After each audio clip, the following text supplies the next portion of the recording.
Muy buenos días, estamos comenzando otra jornada, muy temprano en la mañana, reflexionando en la palabra del Señor. Recuérdense que esta semana iniciamos, la temática general es el contraataque del enemigo, cuando la iglesia comienza a cumplir la misión y la tarea que le corresponde en el mundo, en la comunidad, sin duda que va a experimentar todo tipo de ataque, todo tipo de oposición, y no solo oposición externa, sino que muchas veces el apóstol Pablo habló de la oposición interna, que a veces está entre los mismos miembros de la iglesia, que a veces no son todos aquellos que están en la iglesia, son gente que ha tenido una experiencia personal con Jesucristo. Esta mañana tocamos la temática del día, el comienzo de la persecución. Y vamos a leer el texto bíblico, que es nuestra base de la reflexión, el capítulo 4 del libro de los Hechos, el verso 23 hasta el verso 37. Vamos a leerlo completo, este texto y este pasaje de la Escritura. Y dice de la siguiente manera: 23 al verso 37. Y puestos en libertad, vinieron a los suyos y contaron todo lo que los principales sacerdotes y los ancianos le habían dicho. Y ellos, habiéndolo oído, alzaron unánime la voz de Dios, a Dios, y dijeron: Soberano Señor, tú eres el Dios que hiciste el cielo y la tierra, el mar y todo lo que en ellos hay. Que por boca de David tu siervo dijiste: ¿por qué se amotinan la gente y los pueblos piensan cosas vanas? Se reunieron los reyes de la tierra y los príncipes se juntaron en uno contra el Señor y contra su Cristo. Porque verdaderamente se unieron en esta ciudad contra su santo Hijo Jesús, a quien ungiste, Herodes y Poncio Pilato con los gentiles y el pueblo de Israel, para hacer cuanto tu mano y tu consejo había antes determinado que sucediera. Y ahora, Señor, mira sus amenazas y concede a tus siervos que con todo el nuevo hablen tu palabra, mientras extiendes tu mano para que se hagan sanidades, señales y prodigios mediante el nombre de tu santo Hijo Jesús. Cuando hubieron orado, el lugar en que estaban congregados tembló, y todos fueron llenos del Espíritu Santo y hablaban con denuedo la palabra de Dios. Y la multitud de los que habían creído era de un corazón y un alma, y ninguno decía ser suyo propio nada de lo que poseía, sino que tenían todas las cosas en común.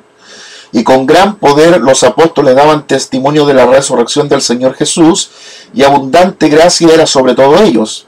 Así que no había entre ellos ningún necesitado, porque todos los que poseían heredades o casas las vendían y traían el precio de lo vendido, y lo ponían a los pies de los apóstoles y repartían a cada uno según su necesidad.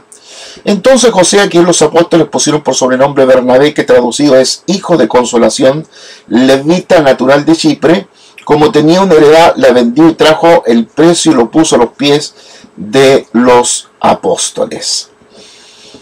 Un tremendo pasaje, ¿no? Sin duda que sí, un tremendo pasaje de aquellas cosas que estaban iniciando en la iglesia apostólica. Una iglesia que inicia con las características que ya hemos hablado, una iglesia viva, pero que comienza a conformarse equipos de trabajo, insípidos todavía, pero grupos de trabajo que van a desarrollarse en la totalidad. No olvidemos de ese José, de ese Bernabé, que llegó a ser compañero y amigo de Pablo en los viajes misioneros. Vamos a la reflexión. Lucas deja en claro que fueron los saduceos quienes iniciaron la persecución contra los apóstoles. Era la clase gobernante de los aristócratas ricos y tenían varias razones por las cuales estar resentido contra sus enseñanzas. No estaban esperando al Mesías y les exasperaba el testimonio que los apóstoles daban de Jesús. Rechazaban lo sobrenatural y en consecuencia estaban contraídos porque los apóstoles seguían instruyendo al pueblo y proclamando que la resurrección de los muertos se había realizado ya en la persona de Jesús, según el verso 2. Debido a que colaboraban con los romanos, los saduceos temían la influencia subversiva del movimiento cristiano y estaban decididos a impedir que se difundiera este. Consideraban a los apóstoles como agitadores y herejes. Por lo tanto, Pedro y Juan fueron arrestados, encarcelados, y a la mañana siguiente los trajeron ante el Sanedrín, que incluye en esa ocasión a Anás y Caifás, quienes habían sido figuras prominentes en el juicio y la sentencia del Señor Jesús. Estaban por repetirse nuevamente la historia. El interrogatorio comenzó con una pregunta directa a los acusados. ¿Con qué potestad o en qué nombre habéis hecho vosotros esto? Verso 7. Pedro respondió sin vacilar, que era en el nombre de Jesús de Nazaret, a quien ellos habían matado y a quien Dios había levantado de los muertos. Y entonces pasó de hablar sobre sanidad a hablar sobre salvación, y declaró que Jesús era el único y solo Salvador, según el verso 12. La corte prohibió a Pedro y a Juan que predicaran o enseñaran en ese nombre, un nombre que ellos se mostraban renuentes siquiera a pronunciar, según el verso 17. Pero los apóstoles dijeron que no podían dejar de hablar sobre lo que habían visto y oído. La corte los amenazó una vez más y luego los dejó ir. Inmediatamente los apóstoles volvieron a su gente, informaron de todo lo que había sucedido y entonces se dispusieron a hablar. Después de haber mostrado valiente el testimonio, ahora fueron valientes en la oración. Sin embargo, antes de pronunciar alguna petición, llenaron su mente con el Dios a quien oraban. Lo llamaron despotés, palabra griega que significa, y se traduce al castellano, soberano Señor. Y se recordaron a sí mismos que este es el Dios de la creación, de la revelación y de la historia. Solo entonces, una vez clara su visión de quién es el Señor, humillándose ante Él, estuvieron preparados para orar, no por su seguridad personal, sino para que pudieran predicar el Evangelio con todo denuedo, según el verso 29, y que Dios confirmara su palabra con señales y maravillas. Qué linda la actitud de los discípulos. Quizás para muchos de nosotros, o para algunos de nosotros, esta amenaza o esta reacción de los líderes religiosos de impedirles hablar podría haber provocado en cualquiera de nosotros, quizás en esta época, la disminución de la gana, la pérdida del deseo, matar totalmente el ánimo, la motivación de seguir predicando, de seguir anunciando al Señor Jesucristo. Pero en los apóstoles produjo lo contrario, o sea, produjo lo que los líderes religiosos no buscaban desanimarlo, pero esta represión o esta persecución produjo todo lo contrario. Produjo más ánimo, produjo más motivación y produjo hasta el punto de menospreciar la vida con tal de cumplir la tarea que el Señor le había dado. Si comparamos esa actitud con la de hoy, en algunos lugares donde la iglesia está, quizás los creyentes han perdido aquella característica de considerar en menos la vida por causa del Evangelio. Entendemos que hay lugares también hoy día, en nuestro pleno siglo XXI, donde la gente es perseguida por el Evangelio, y no solo perseguida, muerta. Partes del Asia, partes de África, partes de Oriente, e inclusive en Latinoamérica, el sector de México, Chiapas, donde hay muchos pastores muertos, algunos sectores de Colombia, y etcétera. O sea, la persecución no ha terminado en la totalidad, y en algunos lugares donde no hay una persecución violenta como la que estamos mencionando, hay una persecución sutil de otro tipo, política, religiosa, cultural, social, etc. Pero permítame concentrarme en la oración que levantan los creyentes. Una oración centrada totalmente en la voluntad de Dios. Esto me recuerda a la oración modelo. La oración del Padre Nuestro es una oración centrada en la voluntad de Dios, no en la voluntad del hombre, no en la voluntad de los individuos. Y el Señor nos enseña a orar. Cuando oren, oren de esta manera: Padre nuestro que estás en los cielos, santificado sea tu nombre, vénganos tu reino, hágase tu voluntad como en el cielo, así también en la tierra. De tal manera que la oración se centra en la voluntad de Dios, no se centra en las necesidades de las personas o las necesidades de los individuos. Y esta oración levantada por los apóstoles post persecución está centrada en la voluntad de Dios. Uno puede notar cuando los discípulos comienzan la oración Permítame leerle entonces el verso 31, dice: y cuando hubieron orado, el lugar en que estaban congregados tembló. ¡Wow! ¿Cómo necesitamos orar así? ¿Cómo necesita la iglesia contemporánea recuperar, orar de esta forma? Orar y ver concretamente, visiblemente en el plano natural, lo que está aconteciendo en lo espiritual. Recuérdense las palabras del Evangelio del Señor Jesús: todo lo que atares en la tierra será atado en los cielos. De tal manera que cuando la iglesia se juntó a orar en esa unanimidad, en esa unidad, estando juntos y unánimes, la iglesia es capaz de conmover no solo el cielo, de conmover el infierno. Jesús dijo que las puertas del infierno nunca prevalecerán, nunca tendrán más poder, más capacidad que la iglesia. Por lo tanto, necesitamos recuperar, orar con poder, orar sobrenaturalmente. Y esto no fue del primer siglo, no fue de la iglesia del primer siglo. Esto sigue siendo el día de hoy. La palabra de Dios sigue siendo presente, sigue teniendo la misma autoridad, no ha dejado de tener la autoridad que ha tenido siempre. Y cuando hubieron orado, el lugar en que estaban congregados tembló, y todos fueron llenos del Espíritu Santo y hablaban con denuedo la palabra del Señor. ¿Cuánto nosotros necesitamos ser llenos del Espíritu Santo? ¿Cuánto la iglesia, los pastores, los líderes, la iglesia en general necesita ser llena del Espíritu Santo? Llena del Espíritu Santo significa ser llena de todas las capacidades y las potencialidades del cielo.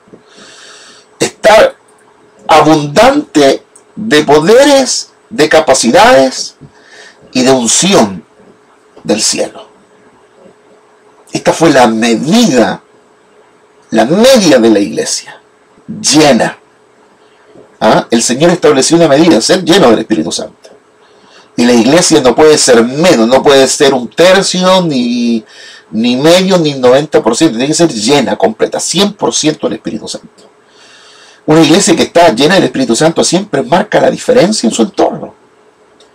Y no solo en su entorno, sino en su propia comunidad, en su propio país, en el propio continente. ¿Cuántos de personas no van invirtiendo una gran cantidad de dinero para ir a una iglesia que está en un pleno avivamiento, donde se están viendo cosas extraordinarias? Por pensar en el Asia, en la iglesia de Pastor Cho, Pastor Kim y tantos pastores conocidos en Corea, donde año a año llegan miles, y le hablo miles, de personas para participar de un culto, de un seminario, de un congreso, para ver si uno agarra algo de lo que hay ahí. Y sin ir tan lejos, tenemos lugares cercanos, como en Latinoamérica, Colombia, Salvador, otros sectores, sin ir muy lejos, nosotros aquí, Perú, iglesias inmensas de grandes, Bolivia, etc. Iglesias llenas del Espíritu Santo que están haciendo un impacto no solo hacia adentro, sino también hacia afuera. Nosotros hemos venido diciendo en estas reflexiones de mañana a mañana, cómo la iglesia del primer siglo fue una iglesia que no solo impactó hacia adentro, la comunidad, sino también hacia afuera, al mundo. Y las palabras del Señor Jesús son claras. Nuestro testimonio es hacia afuera, nuestro testimonio es hacia el mundo. Guárdalos del mal, guárdalos del mundo, pero estamos en el mundo y aquí tenemos que dar el testimonio lleno del Espíritu Santo. Por lo tanto, la multitud, es el verso 32, la multitud de los que habían creído era de un corazón y un alma, y ninguno decía ser suyo propio nada de lo que poseía. Mire la característica. La multitud de los que habían creído era de un corazón y un alma. ¿Cómo se puede lograr eso? De repente hay una comunidad que tiene 20 miembros o menos. Es casi imposible lograr esa característica de un alma y un corazón. Y aquí había una multitud que había creído y que eran de un alma y un corazón. ¿Cómo se puede lograr? Sino con la llenura del Espíritu Santo. Lo que nos permite tener un mismo sentir, el sentir que hubo en Cristo Jesús. Del capítulo 2, versos 5 y 6 del libro de Filipenses, hablando de la humillación y exaltación de Cristo, que haya en vosotros el mismo sentir que hubo en Cristo Jesús. ¿Y cuál fue el sentir de Jesús? Manso y humilde. Aprended de mí que soy manso y humilde de corazón, que se humilló hasta lo sumo. Y nosotros a veces entendemos al revés la Escritura. Pensamos que irnos bien significa escalar, que ser exitoso es escalar hacia arriba. Y el Señor Jesús nos enseñó que ser exitoso es escalar hacia abajo. Que Él humillándose, o sea, humillarse es bajar. Recuerda la palabra humillar, viene del latín humus, que significa tierra, que significa ese humo entre humedad y olor a tierra, es que uno escala bajando, no subiendo. Y nosotros, por supuesto, que hemos entendido al revés todo, ¿no? Por la sencilla razón de que nos dejamos influenciar con todo este modelo exitista de la sociedad del mundo, de pensar que escalando es que uno tiene éxito, y el Señor nos mostró el otro lado, que es bajando el que se tiene éxito. Que es humillándose es donde uno encuentra gracia del Padre, y que cuando uno encuentra la gracia del Padre, está encontrando lo mejor. El Padre da gracia a los humildes, y a los soberbios mira desde lejos.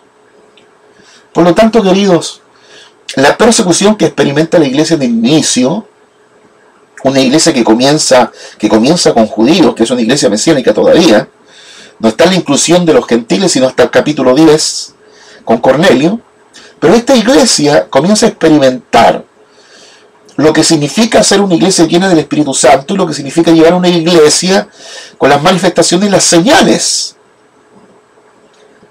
Y estas señales y prodigios, como dice el verso 30, mientras extiende tu mano para que se hagan sanidad y señal y prodigio mediante el nombre de tu santo Hijo Jesús. Y ahora, Señor, mira sus amenazas y concede a tus siervos que con todo de nuevo hablen tu palabra.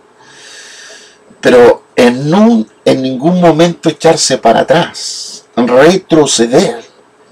Por el contrario, avanzar con coraje, avanzar con ánimo, con pachorra.